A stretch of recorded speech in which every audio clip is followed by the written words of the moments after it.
Yes, it's January 5th, 2026, and it is a new year, but another year to get it right, another year to build a more perfect union. I'm your host and White House correspondent, Dr. Nii-Quartelai, reporting for duty. I'm in touch until you be in touch. Follow me on all the social media platforms at Dr. Nii-Quartelai. Just type in Dr. Nii-Q, DRNIIQ, and I pop straight up. Fresh for you to follow. Also, be sure to download the KBLA app to listen to us live or on demand, or just tell Alexa to play KBLA Talk 1580. And there we are for your listening pleasure. Last but not least, it's always a good time to subscribe to a More Perfect Union podcast powered by KBLA Talk 1580. A More Perfect Union, it's a very popular title, straight out of the Constitution of the United States for those who are still reading it. Right here, KBLA is doing our best to uplift voices from the front lines, doing their best to make this the more perfect union we believe is possible. Now, we're wishing you all the best in 2026. And while we're talking about the best, hat tip to the Best of Black LA Awards 2025. I don't know if you heard, but I heard that almost 2,000 votes were cast, and Black Events LA recently announced the Best of Black LA Awards winners. Without further ado, the Best of Black LA 2025, Art and Community, CAM in LA. That's the California African American Museum. They were voted Best Art Exhibition, Performance, or Immersive Experience. If you like to get your laugh on, Chocolate Sundays at the Laugh Factory is a good place to be. They were voted Best Comedy, Variety, or Improv Show. LA Gathers. I'm a member of the Gathering Spot. Are you? You may want to check them out because they were voted Best Networking, Professional, or Creative Event. And our friends over at Walk Good LA were voted Best Wellness Experience or Organization. Each winner receives a certificate of induction into the Black LA Hall of Fame. And it is worth noting that they get bragging rights forever.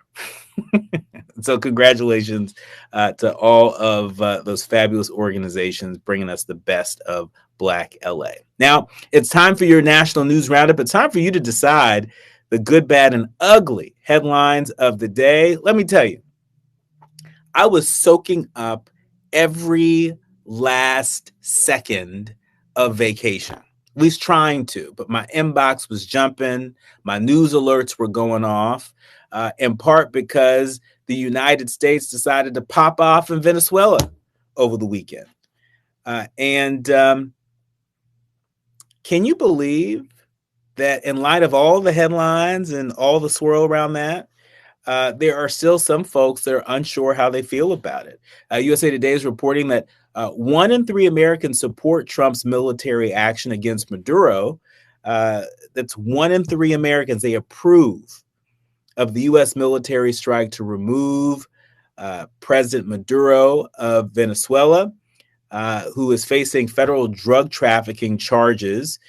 The Reuters Ipsos poll that was released just today found that, in contrast, 72% of respondents, they worry about the U.S. becoming too involved in the South American economy. The two-day poll found sharp partisan divides over the raid that President Trump ordered, with his approval rating at 42%. The results found that 65% of Republicans, they backed the military operation, compared to just 11% of Democrats and 23% of independents. You better believe folks are going to keep their eye on these numbers, especially as we're heading into the midterm elections, how this will play out in states like Florida, in states like Texas that have fairly large Venezuelan populations. It is yet to be known, but we absolutely will be paying attention to that. Now off to Capitol Hill, where Hakeem Jeffries is calling for an investigation into Trump's health.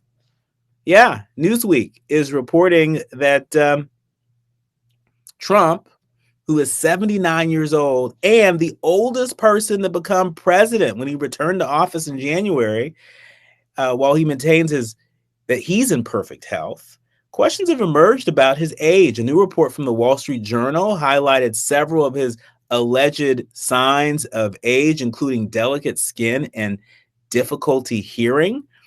Hakeem Jeffries, who's been a staunch Trump critic, who could become the next House Speaker if Democrats retake control of Congress in November's midterm election. He was asked about whether there should be an investigation into Trump's health during an interview. And Jeffries said that the White House is, quotes, definitely not being transparent about Trump's health, and that Representative James Comer, the Kentucky Republican who leads the House Oversight Committee, needs to answer for questions about an investigation. And so, Republicans made a big deal about Joe Biden's health and his mental fitness to serve. There's some people who think that Democrats are doing the same thing, but Democrats are saying, wait a minute, don't let people think that your eyes aren't working. There are certain things that we are noticing, shall I say, about this president that beg the question, is he as healthy as he claims to be, as this White House claims to be? And especially with the military invasion of Venezuela over the weekend, right? It's a lot going on. I mean, it's enough running the United States of America. Now you have the sitting U.S. president who says, we're going to run Venezuela. In fact, just last night during the gaggle on Air Force One on his way back to D.C., he was saying, we're running it. They're running a whole country in South America. That's what the president claimed. So don't you want to know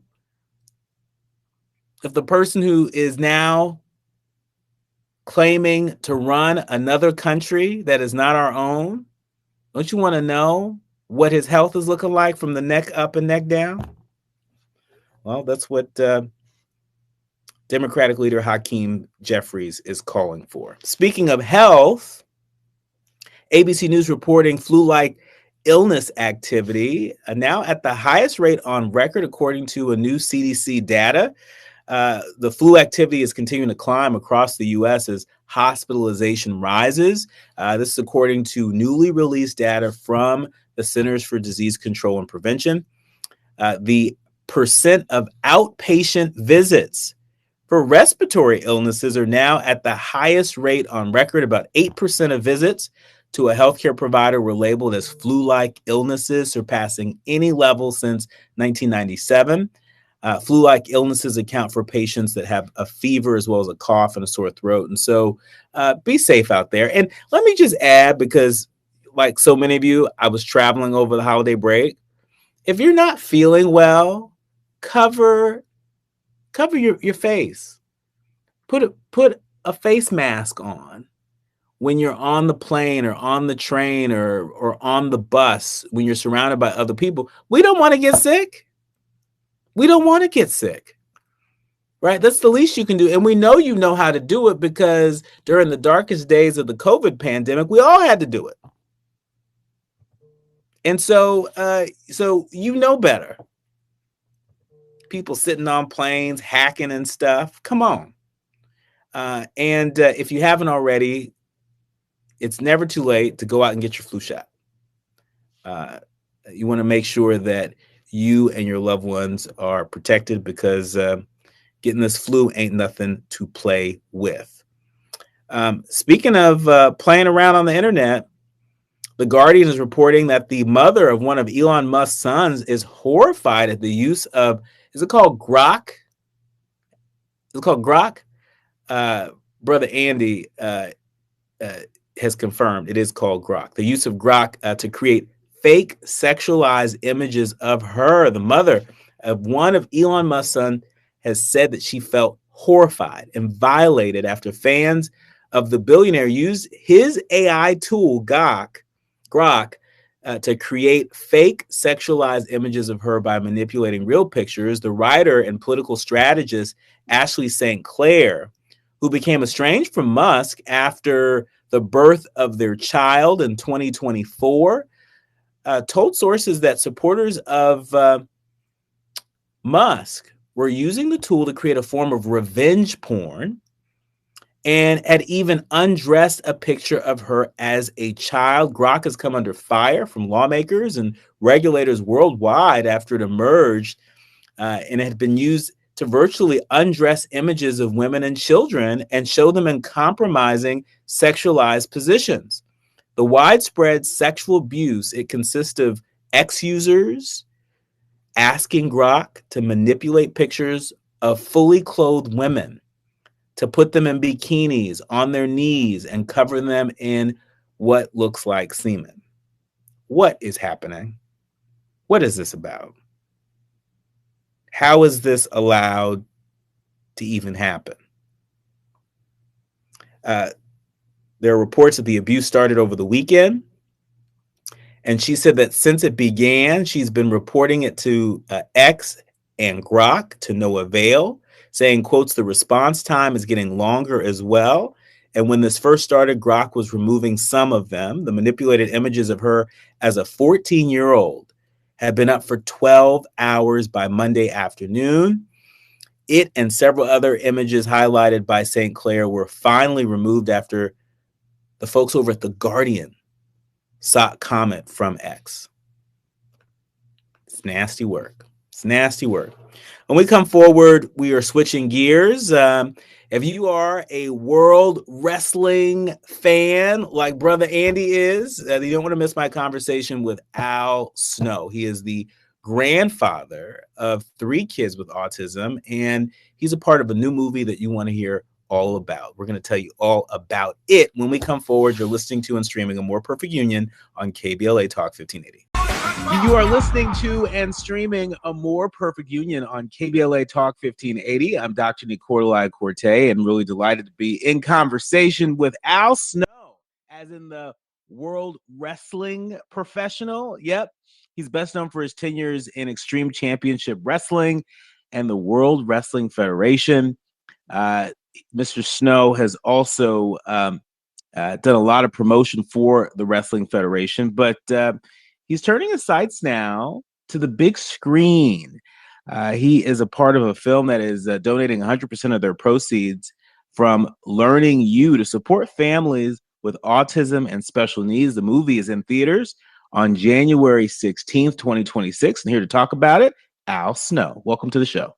Oh, thank you very much, sir. I really do appreciate you giving me the time.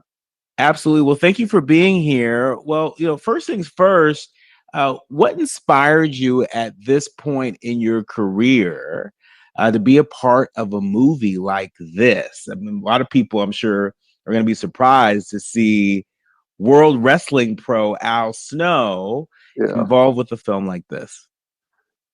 Well, I have 7 grandkids. They just keep popping up everywhere. And I have 3 of them. 3 of my grandsons all have a form of autism.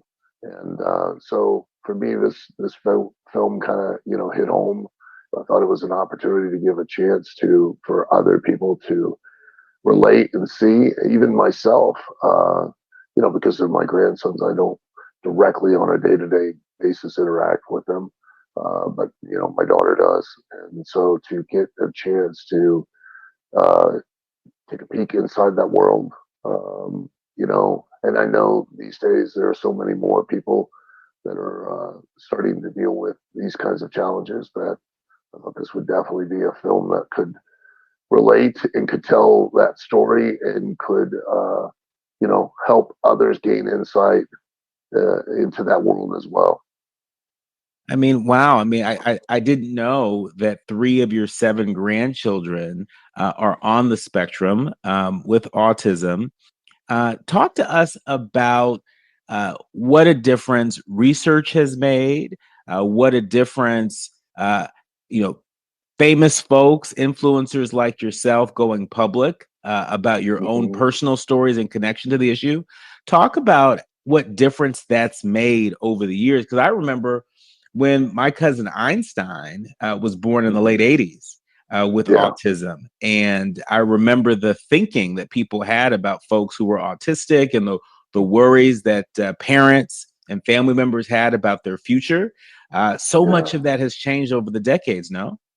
it has, it has. But you know that that's that's a testament to the parents, you know, and their ability to withstand all of that and help in their openness and helping others with that awareness.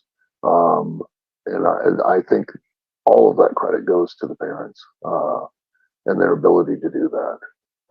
Looking at my own daughter and her remarkable way that she's handled her sons and still does, you know, and they've grown up into amazing, really healthy, wonderful people that I'm very proud of. So, you know, I think again, I think the testament and the onus goes to the parents, but it does help with vehicles like this movie, to not only raise awareness but to give insight into those lives, seeing from an outside view just exactly what it takes, you know, and how much love and commitment to raise those children into wonderful people that they ultimately become, and they really are at the end of the day.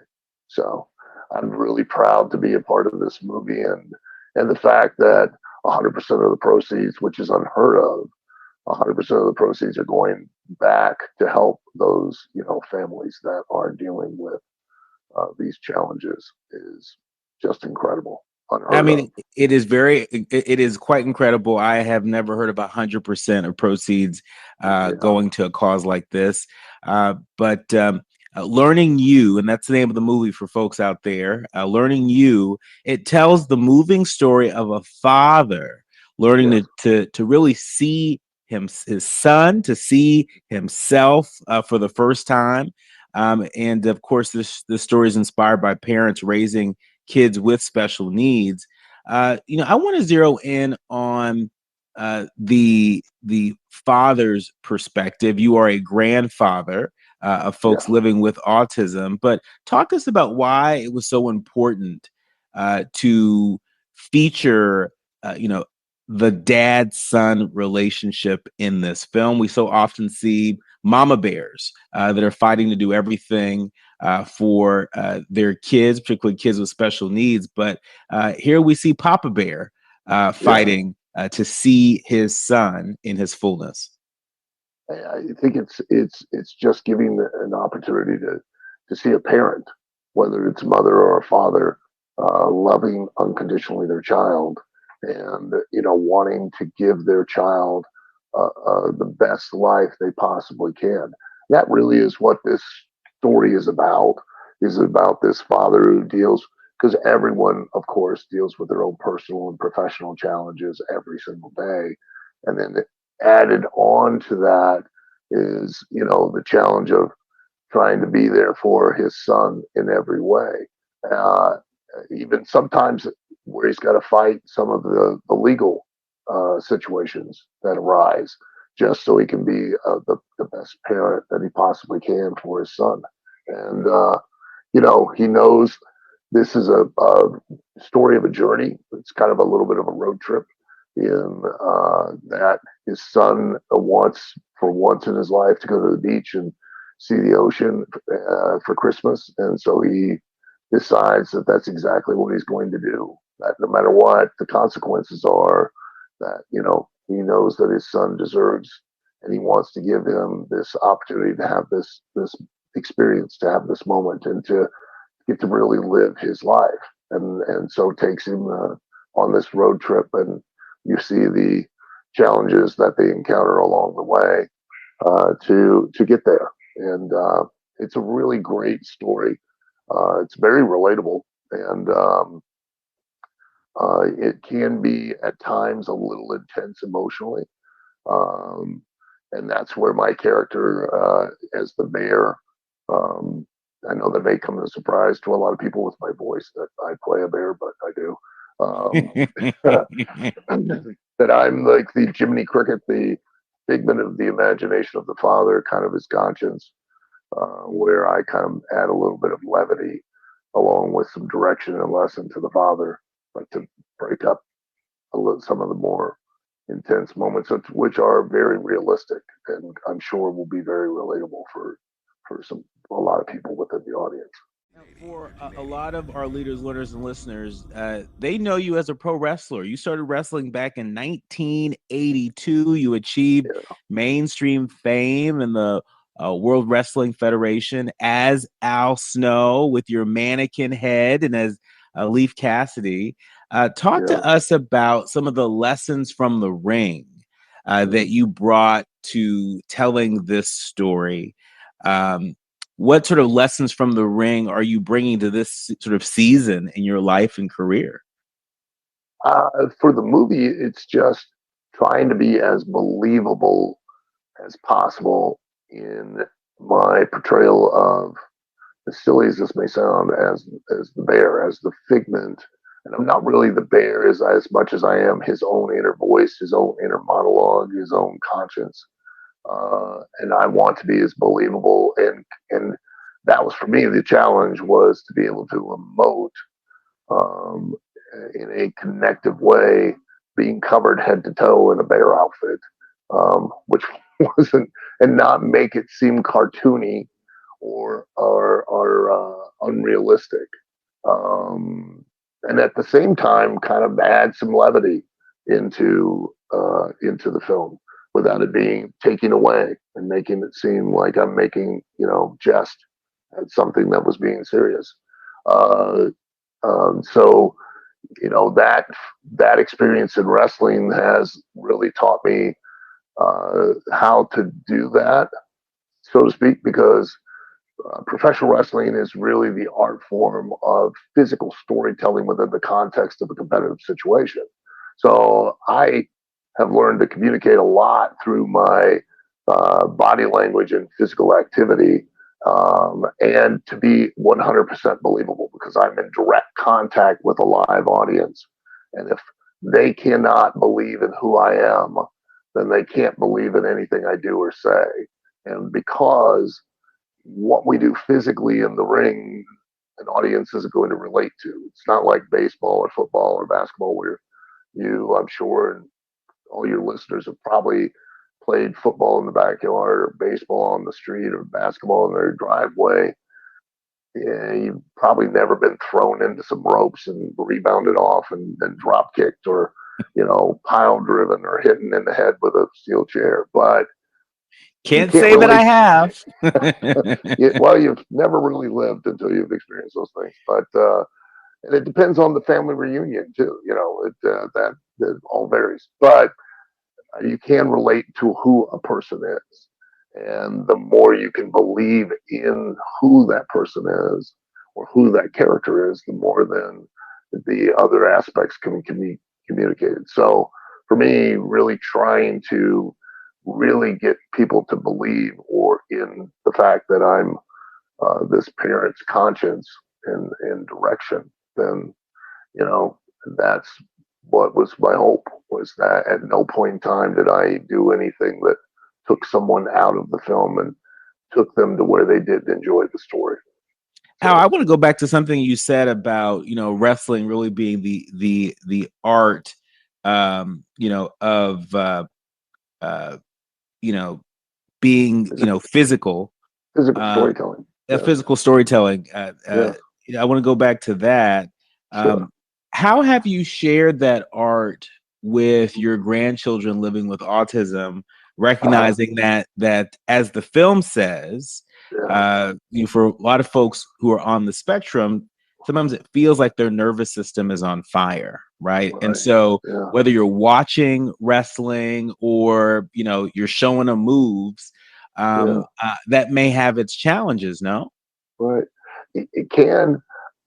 It's funny you ask that question because uh, greatly in trying to kind of deal with that. I think how my grandkids see me, and because let's face it, I don't have the average job. You know, it's not typical, and for them, they've never they. I think I'm just grandpa. I don't think I'm Al Snow or anything, but they are aware that I'm a public figure, that other people know who I am, you know, and not everyone's grandfather has action figures of themselves. You know, not everyone's grandfather sometimes occasionally gets in his underwear and rolls around in the ring in front of an audience.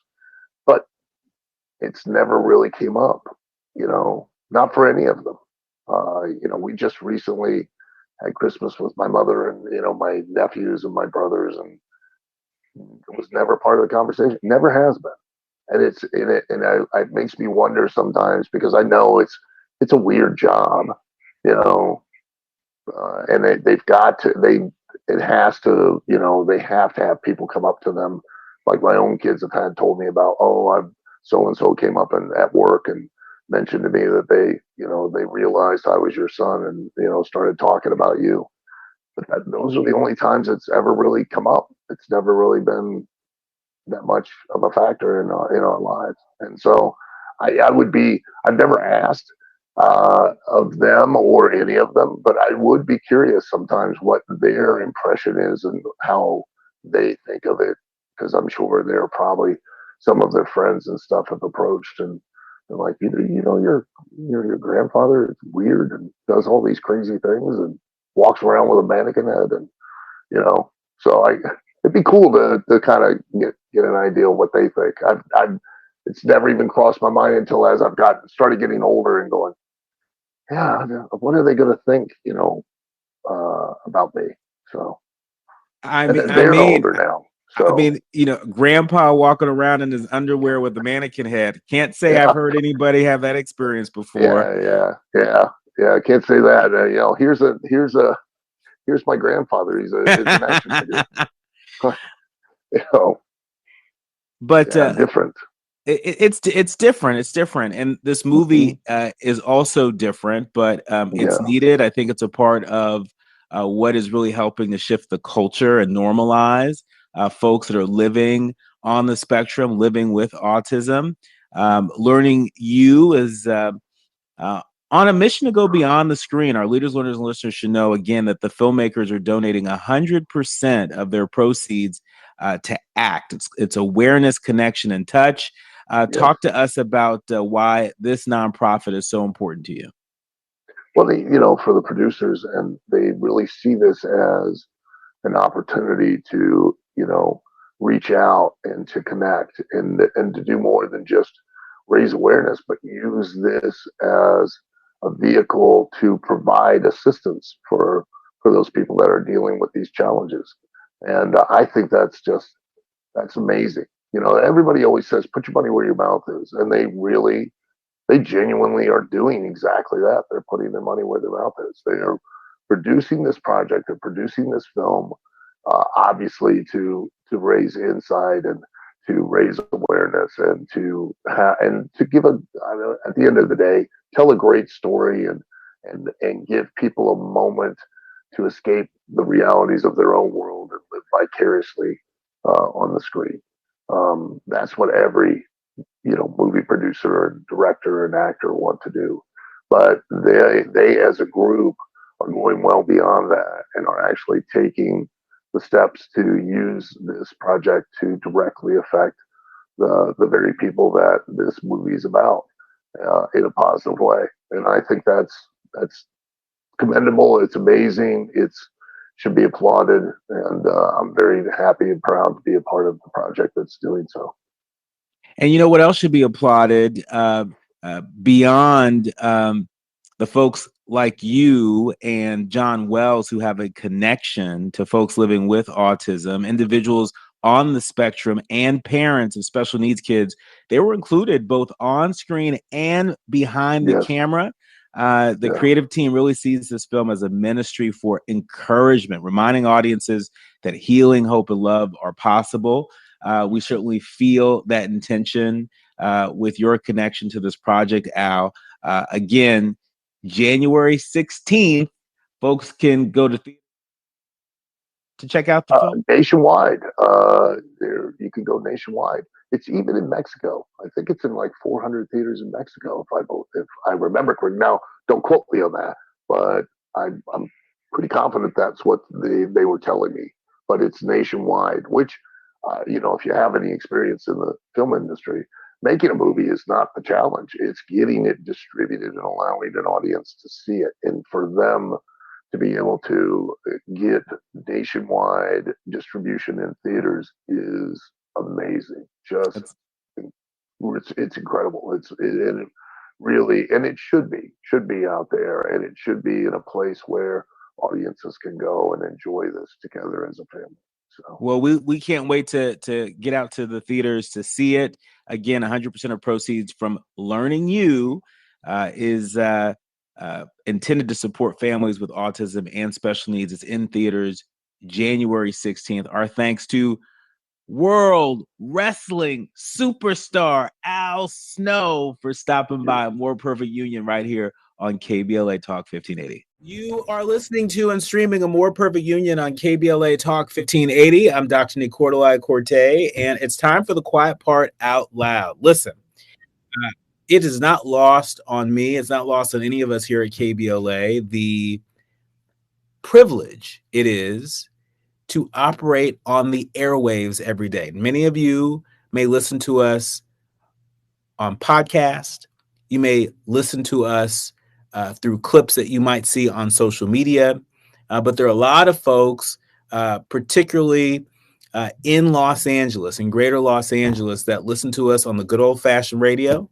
There are folks who are streaming us on the KBLA app.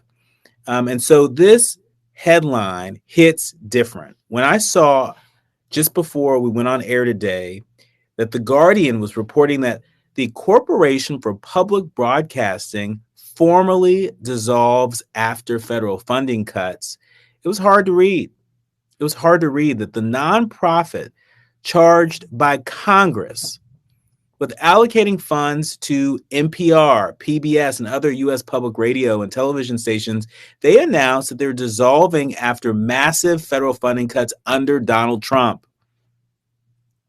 The Corporation for Public Broadcasting, they announced today that its board of directors had voted to dissolve the organization after, get this, nearly 60 years in operation. Patricia Harrison, who's the president and CEO of the Corporation for Public Broadcasting, said in a statement today that the organization's board of directors voted to dissolve the organization as it faced, quotes, a profound responsibility. She added that the Corporation for Public Broadcasting's final act would be to protect the integrity of the public media system and the democratic values by dissolving, rather than allowing the organization to remain defunded and vulnerable to additional attacks. I don't quite follow the logic, but that is what the president of the Corporation for Public Broadcasting has said today in a public statement. The organization, you should know, was created by the Public Broadcasting Act of 1967. 1967, that's how long this has been around. That Public Broadcasting Act of 1967, which built the organization to support NPR and PBS, along with 1,500 locally owned and operated public media stations across the country. The organization was tasked with distributing $500 million worth of funding annually to NPR, PBS, and its network of local broadcast stations. But look what happened. Trump and his conservative allies, they have long criticized PBS. Yep, they've been going after Big Bird. They have long criticized NPR and plans to cut funding for public broadcasters. It was outlined in, wait for it, Project 2025. You know, the Project 2025 is the right-wing manifesto for the second Trump administration. By May of last year, you should know that Trump had sent a memo to Congress demanding that it take action to cut the Corporation for Public Broadcasting's funding. The Republican-controlled Congress went on to cut $1.1 billion in funding for the Corporation for Public Broadcasting, forcing the organization to shut down its operation in August. So they were forced to shut down in August, and now their board has voted to dissolve the Corporation for Public Broadcasting. Local public broadcasting stations, I don't need to tell you how they've been essential for news deserts in parts of the country where traditional media, especially newspapers, have shut down in recent decades. I don't need to tell you that over half of the 544 public radio and TV stations that received CPB funding were considered rural, giving 99% of Americans access to public media.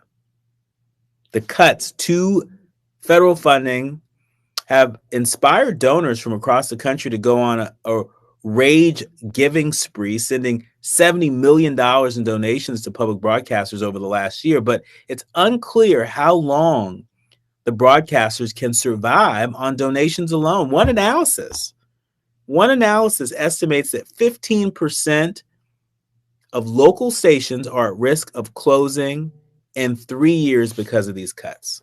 Okay, let's do the math. If 15% of local stations are at risk of closing in 3 years because of these cuts, what happens in 3 years? What happens in 3 years? We know we have a 2026 midterm election happening this year. We know we have a 2028 presidential election coming up as well. And we got a whole lot that's happening across this country and around the world. This is the time where we should be investing more in public media, where we should be investing more in building the public trust in government and in the media ecosystem. And instead, folks in power are doing the opposite. Make no mistake about it, there are communities in this country where without these local public broadcasting stations, they may not get the information they need in order to make important decisions that govern their everyday lives. Think about when natural disasters happen, whether it's an earthquake, a wildfire, a hurricane, a tornado. You need to quickly be able to get information that you can trust from sources you can trust in order to govern what you do next. We, the people, are going to have fewer opportunities to get that trusted information because of what happened today, because the Corporation for Public Broadcasting, which funds PBS stations and NPR stations across the country, has now dissolved. This is a win for Project 2025. This is a loss for the American people. Pay attention. You're listening to and streaming A More Perfect Union on KBLA Talk 1580.